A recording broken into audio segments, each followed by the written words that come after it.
Hello and welcome back friends in another very important video from unique life sciences. और इस video में आज हम स्टडी करने वाले हैं हाई थ्रूपुट सीक्वेंसिंग के बारे में, जिसका एक एग्जांपल है पायरो सीक्वेंसिंग। हम देखेंगे कि हाई थ्रूपुट सीक्वेंसिंग क्या होती है। जैसे कि हमें पता है जो क्लासिकल सीक्वेंसिंग मेथड होती है जिसमें हम डीएनए की सीक्वेंसिंग करते हैं, जैसे कि हमें पता है एक तो सेंगर सीक्वेंसिंग मेथड और एक मैकजम गिलबर्ट मेथड है, जो उनके द्वारा क्या होता है जो एक छोटे डीएनए फ्रेगमेंट की सीक्वेंसिंग कर सकते हैं। ज़्यादा बड़े डीएनए सीक्वेंसिंग की मेथड छोटे सैंपल की हम वहाँ पर सीक्वेंसिंग कर सकते हैं। अब इसके बाद में हम नेक्स्ट जनरेशन सीक्वेंसिंग की बात करते हैं, तो हमें उसे हाई थ्रूपुट सीक्वेंसिंग भी बोलते हैं। उसमें कई प्रकार की टेक्निक्स यहाँ पर यूज में ली जाती है हाई थ्रूपुट सीक्वेंसिंग के लिए। तो आज हम इस वीडियो में स्टडी करने वाले हैं पायरो सीक्वेंसिंग, जो एक हाई थ्रूपुट सीक्वेंसिंग का ही टाइप है।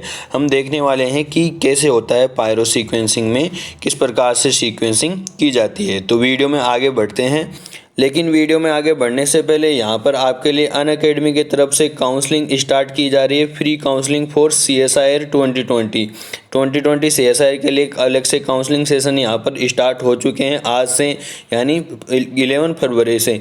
तो यहाँ पर अलग अलग टाइम पर आपको अलग अलग जो एजुकेटर्स हैं वो आपको अलग अलग टॉपिक्स पर यहाँ पर बताने वाले हैं। जैसे आरती रानी है, वो आपको लाइफ इन रिसर्च लैब में कैसी लाइफ होगी, इनका जो काउंसलिंग होगी वो होगी 8:30 बजे शाम को।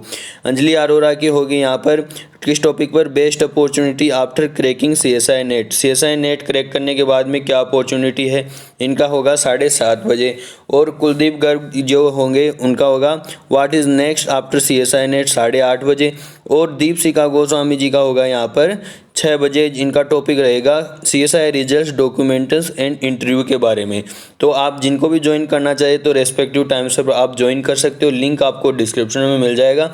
और यहाँ पर आप फ्रीली इनका सेमिनार ले सकते हो, काउंसलिंग कर सकते हो। और यदि आप यहाँ पर कंप्लीट CSI 2020 के लिए प्रिपरेशन करना चाहते हो तो CSI पर आप यहाँ पर कंप्लीट सब्सक्रिप्शन लेकर यहाँ पर पूरा कंप्लीट कोर्स कर सकते हो, जिसमें आपको पर्सनल कोच मिलेगा, स्टडी प्लानिंग की जाएगी, आपकी स्टडी बूस्टर सेशन लगाए जाएंगे, आपके डेडिकेटेड डाउट क्लियरिंग सेशन होंगे, प्रिपरेटरी स्टडी मटेरियल आपको मिलेगा, अनलिमिटेड प्रैक्टिस आप इसमें यहाँ पर कर सकते हो, स्ट्रक्चर कोर्सेज आपको मिलेंगे और SOP और इंटरव्यू की प्रिपरेशन के लिए आपको बताया जाएगा। तो आप इसके लिए सब्सक्रिप्शन ले सकते हो, आइकॉनिक और प्लस सब्सक्रिप्शन आप खरीद सकते हो।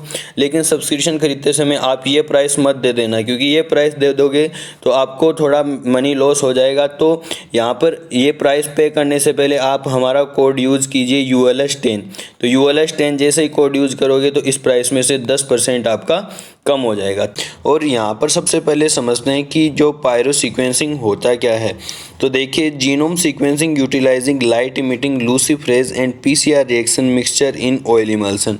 तो इसमें क्या किया जाता है, इसमें एक लाइट इमिटिंग जो इसमें मेन चीज़ होती है वो क्या होता है, लाइट इमिशन को डिटेक्ट किया जाता है, जो लूसीफरेज एंजाइम इसमें यूज़ में लिया जाता है। PCR reaction mixture in oil, यहाँ पर जो PCR रिएक्शन होती है वो होती है ऑयल इमल्सन में। A Swedish company known as pyrosequencing marked this method for short fragments. तो ये जो एक स्वीडिश कंपनी थी, इन्होंने इसके लिए इसको मार्क किया था। पायरोज का मतलब होता है ग्रीक टर्म है जिसका मतलब होता है फायर, यानी जो लाइट प्रोड्यूस करता है। अब ये जो पायरो सीक्वेंसिंग होती है उसमें read lens around 200 to 30 bases, ये 200 से 300 बेसेज को रीड कर सकती है। 4 lakh reads for parallel sequencing, यदि हम पैरेलल सीक्वेंसिंग बात करें तो एक बार में 4 लाख सीक्वेंस रीड कर सकती है। 100 MB ऑफ आउटपुट पर रन, यहाँ पर लगभग 100 मिलियन बेस पेयर यहाँ पर एक आउटपुट में ये हर रन में एक बार आउटपुट, जिसमें रन टाइम 7.5 आवर होता है। अब कैसे होता है पहले हम समझते हैं। ये जो इसमें एक मेन एंजाइम होता है वो लूसीफरेज होता है। लूसीफरेज एंजाइम ऐसा एंजाइम होता है जो ATP के प्रेजेंस में लाइट इमिट करता है, और ये कई एनिमल्स और प्लांट्स में हमें देखने को मिलता है। जैसे एक तो होता है अमेरिकन फायरफ्लाई, जिसको हम जुगनू भी बोलते हैं, जो क्या होता है आपको पता है लाइट इमिट करता है। और यहाँ पर कुछ पॉइजनस मशरूम भी होती है जो भी लूसीफरेज एंजाइम की प्रेजेंस में यहाँ पर लाइट इमिट करती है। अब उसी एंजाइम को हम यहाँ पर इस पायरो सीक्वेंसिंग मेथड में यूज़ लेते हैं। अब किस प्रकार से लेते हैं वो हम यहाँ पर देखने वाले हैं। तो यहाँ पर देखिए पायरो सीक्वेंसिंग में की बायोकेमिस्ट्री क्या है, क्या किया जाता है बायोकेमिकल। तो सबसे पहले इसमें क्या होता है, डीएनए का सिंथेसिस किया जाता है। बेसिकली यदि इसका रूल देखें तो डीएनए का सिंथेसिस किया जाएगा। जैसे हमने सेंगर सीक्वेंसिंग में देखा, वहाँ पर भी हम डीएनए की सीक्वेंसिंग कर रहे थे पीसीआर में, तो यहाँ पर भी पीसीआर की जाती है और डीएनए का सीक्वेंसिंग की जाती है। तो जैसे ही कोई नया न्यूक्लियोटाइड ऐड होता है, वो न्यूक्लियोटाइड ऐड होने को हम डिटेक्ट करते हैं कि कौन सा न्यूक्लियोटाइड ऐड हुआ है। अब वो ऐड होता है तो हमें पता है जब एक नया न्यूक्लियोटाइड आता है तो वो किसकी फॉर्म में आता है, डिऑक्सी न्यूक्लियोसाइड ट्राइफॉस्फेट की फॉर्म में आता है। उसमें से 2 फॉस्फेट रिलीज होते हैं किसके फॉर्म में, पायरोफॉस्फेट के रूप में, जिसको हम पीपीआई या 2 इनऑर्गेनिक फॉस्फेट के रूप में रिलीज होते हैं। अब ये जो 2 पायरोफॉस्फेट रिलीज होते हैं, इनको हम डिटेक्ट कर लेते हैं किसके द्वारा, ल्यूसीफरेज एंजाइम के द्वारा। कैसे करते हैं, यहाँ पर ये जो पीपीआई होता है वो यूज किया जाता है। एक एंजाइम होता है एटीपी सल्फ्यूराइलेज, ये क्या करता है, इसको यूज करता है और एपीएस की प्रेजेंस में क्या बना देता है, एटीपी बना देता है। पीपीआई से क्या बना देता है, एटीपी बना देता है। एडिनोसिन 5 फॉस्फोसल्फेट के साथ मिलाकर एटीपी का निर्माण कर देता है। अब ये जो एटीपी है वो क्या होता है, luciferase is the enzyme that causes fireflies to glow, fireflies में ग्लो करता है। It uses luciferin and ATP. ये जो ल्यूसीफरेज एंजाइम क्या करता है, ल्यूसीफेरिन और एटीपी को यूज में लेते हुए क्या करता है, सबस्ट्रेट के रूप में यहाँ पर ऑक्सी ल्यूसीफेरिन और साथ में विजिबल लाइट रिलीज करता है, जिसको हम डिटेक्ट कर लेते हैं किसी कैमरा के द्वारा। और यदि जितनी लाइट रिलीज हुई उसका मतलब उतनी ही वहाँ पर न्यूक्लियोटाइड ऐड हुए। और हमें यहाँ पर एक बिल्कुल सीक्वेंस में हम पता रखते हैं कि कौन सा न्यूक्लियोटाइड हम मिक्सचर में ऐड कर रहे हैं। यदि हम कोई न्यूक्लियोटाइड मिक्सचर में ऐड करते हैं और यदि ऐड करने पर लाइट इमिट होती है तो इसका मतलब वो न्यूक्लियोटाइड वहाँ पर जुड़ा है। अब वो कितने न्यूक्लियोटाइड जुड़े हैं वो भी हम पता लगा लेते हैं कि लाइट कितनी मात्रा में रिलीज हुई है। यदि वहाँ पर लाइट रिलीज नहीं होती है तो इसका मतलब वहाँ पर वो न्यूक्लियोटाइड नहीं आएगा। तो हम अलग अलग न्यूक्लियोटाइड एक सीक्वेंस में ऐड करके देखते हैं और इसको एक मशीन के द्वारा, सीसीडी कैमरा के द्वारा हम लाइट को डिटेक्ट कर लेते हैं। और लास्ट में यहाँ पर जो मिक्सचर में कुछ डीएनटीपी जो बचे रह जाते हैं उनको डिग्रेड करने के लिए एक एपायरेज एंजाइम ऐड कर दिया जाता है, जिससे कि रिजल्ट यहाँ पर चेंज ना हो। जो एपायरेज एंजाइम क्या करता है, इनको डिस्ट्रॉय कर देता है। यहाँ पर और देख सकते हो आप इसके द्वारा, इस डायग्राम के द्वारा, जैसे ये टेम्पलेट है, इस टेम्पलेट में हमें यहाँ पर एक तो जो टेम्पलेट ले लिया उसके सामने हम नई सीक्वेंस ऐड करेंगे और इस टेम्पलेट को हम ऐड कर देते हैं किसी बीड के ऊपर ऐड कर देते हैं, जिससे कि ये स्टेबल बना रहे और इसके ऊपर नया न्यूक्लियोटाइड सिंथेसिस किया जाए। तो यहाँ पर एक जो बीड होता है उस पर पहले से एक अडेप्टर जुड़ा होता है जो किसका काम करता है, यहाँ पर प्राइमर का काम करता है और अडेप्टर के ऊपर ये टेम्पलेट आकर बाइंड हो जाता है। अब इसके ऊपर कॉम्प्लीमेंट्री सीक्वेंस बनेगी और सबसे पहले इसमें कौन कौन से एंजाइम, 4 प्रकार के एंजाइम इसमें यूज में आएंगे। पॉलीमरेज क्या करेगा, नए न्यूक्लियोटाइड का सिंथेसिस करेगा। अब जैसे ही नया न्यूक्लियोटाइड ऐड होगा तो पीपीआई रिलीज होगा, यानी पायरोफॉस्फेट रिलीज होगा। जो एपीएस की प्रेजेंस में सल्फ्यूराइलेज होता है वो क्या करेगा, उसको किस में कन्वर्ट कर देगा, एटीपी में कन्वर्ट कर देगा। अब एटीपी और ल्यूसीफेरिन को दोनों को ऐड करके ल्यूसीफरेज एंजाइम किस में कन्वर्ट करेगा, लाइट में, और एटीपी से कौन से बनेगी, ऑक्सी ल्यूसीफेरिन। अब इस लाइट को डिटेक्ट कर लिया जाता है किसके द्वारा, कैमरा के द्वारा, और यहाँ पर अलग अलग ग्राफ बनते हैं। उस ग्राफ को हम यहाँ पर कैलकुलेट करते हैं और ग्राफ जो प्रोपोर्शनल होता है कि कौन सा न्यूक्लियोटाइड में कितने ग्राफ बना, उसके अकॉर्डिंग हम पता लगा लेते हैं कि इसकी सीक्वेंस क्या थी। तो इसमें एक किस प्रकार से किया जाता है वो हम मेथड समझते हैं। यहाँ उससे पहले यहाँ पर आप रिएक्शन और देख लो कौन कौन सी होती है। जो पहली रिएक्शन होती है डीएनए पॉलीमरेज वाली, उसमें आप देख सकते हो डीएनए एन, इसमें एक नया न्यूक्लियोसाइड ट्राइफॉस्फेट जुड़ता है तो DNA N+1 PPI DNA polymerase. दूसरी रिएक्शन होती है पीपीआई प्लस एपीएस एडिनोसिन फॉस्फोसल्फेट, तो ये कौन से एंजाइम की उपस्थिति में होती है, एटीपी सल्फ्यूराइलेज, जो यहाँ पर बनता है एटीपी और सल्फेट। अब तीसरी रिएक्शन होती है जो एटीपी बना उसको सल्फ्यूरिन की उपस्थिति में सल्फ्यूरेज एंजाइम क्या करता है, इसमें को कन्वर्ट कर देता है एएमपी, पायरोफॉस्फेट और ऑक्सील्यूसिफेरिन के साथ में क्या होती है, लाइट इमिट होती है। इसको डिटेक्ट कर लिया जाता है। अब जो और एटीपी बनते हैं उनको अपायरेज एंजाइम के द्वारा डिस्ट्रॉय कर दिया जाता है, और कुछ जो एक्स्ट्रा न्यूक्लियोटाइड्स होते हैं उनको भी अपायरेज एंजाइम के द्वारा डिस्ट्रॉय कर दिया जाता है।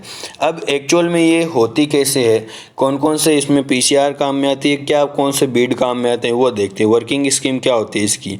DNA fragment is amplified with PCR, one of the 2 primers used in labelled with biotin.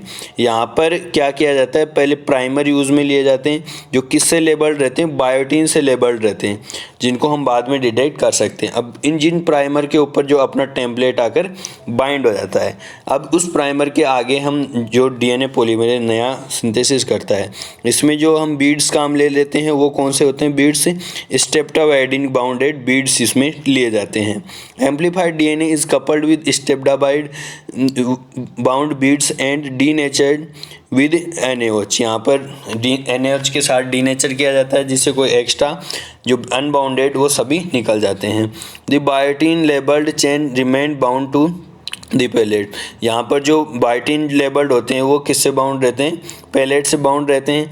Washing step complementary chain is washed single stand left biotin them label. यहाँ पर क्या होता है, जब वॉशिंग की जाती है तो उसके कॉम्प्लीमेंट्री चेन तो वॉश हो जाती है, केवल सिंगल स्टैंड ही यहाँ पर बचा रह जाता है।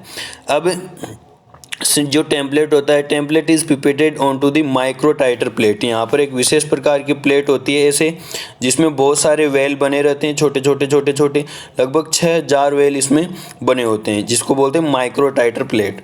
इसमें क्या किया जाता है, इन प्रत्येक वेल में हम मिक्सचर लेते हैं किसका, यहाँ पर चारों प्रकार के तो एंजाइम काम में लेते हैं, साथ में प्राइमर लेते हैं, सब्सटेंस मिक्सचर, जिसमें क्या क्या होता है, जैसे एडिनोसिन 5-फॉस्फेट होता है, APS होता है, ल्यूसिफेरिन होता है, एंजाइम चारों प्रकार के इसमें डाल देते हैं, और फिर इसकी पीसीआर करते हैं, जिससे नया डीएनए सिंथेसिस होता है।